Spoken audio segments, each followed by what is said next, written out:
Әділ билер республикалық қоғамдық бірлестігі 2022 жылғы 11 қазанда тіркелді.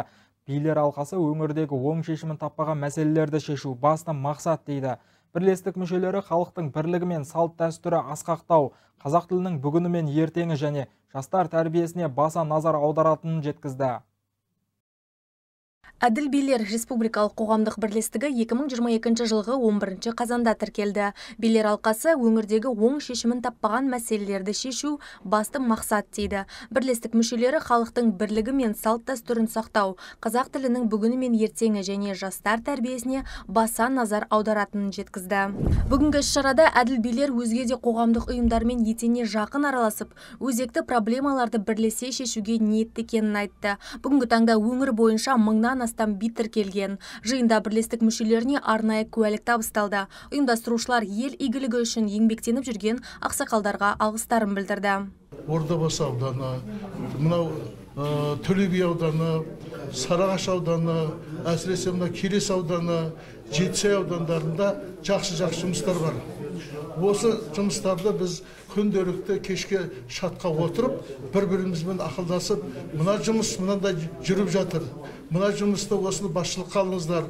Мына мысалға тілге тиек айтайық, кеше қатты суық кезде көшені жаңағы тазарту жөнінде қолға алынды.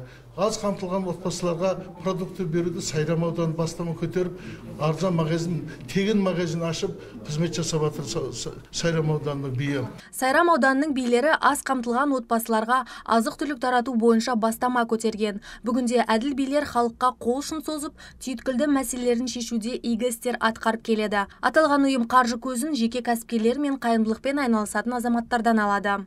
Тайланған мен өз Шымкент қаласын беймін.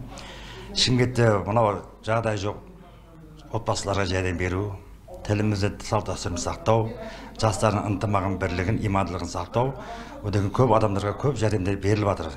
Жағдай жоқ, ауырып жатқан адамдарға жәрдем беру, біреулер төлемей жатқан пәтерлердің ақшасын төлеу, барлықтан ойымызға қалып, тезіміз уақыт келсе бәрін төлеп жатырмыз біз, Құдайға шүкір. Ешқандай мемлекеттік қаржыдан алып жатқан жоқпыз, біз өзіміз қаржыландыру.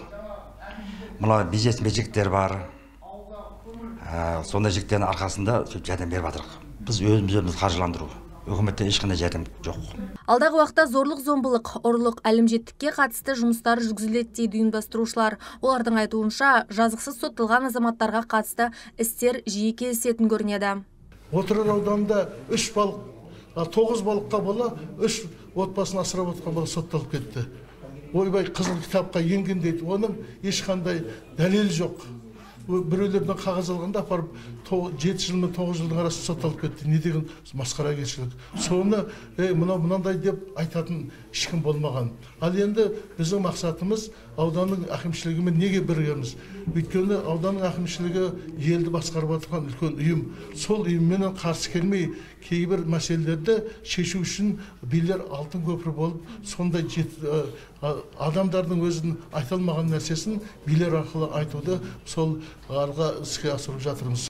Төрағамыз айтып кеткендей, біздер елдің бірлігін, елдің тұтастығын сақтайтын билік пен халықтың ортасындағы алтын көпір болып жұмыс атқарамыз. Мен өзім көп жылдан бері мемлекет қызмет істеп зейнетке шыққан адаммын.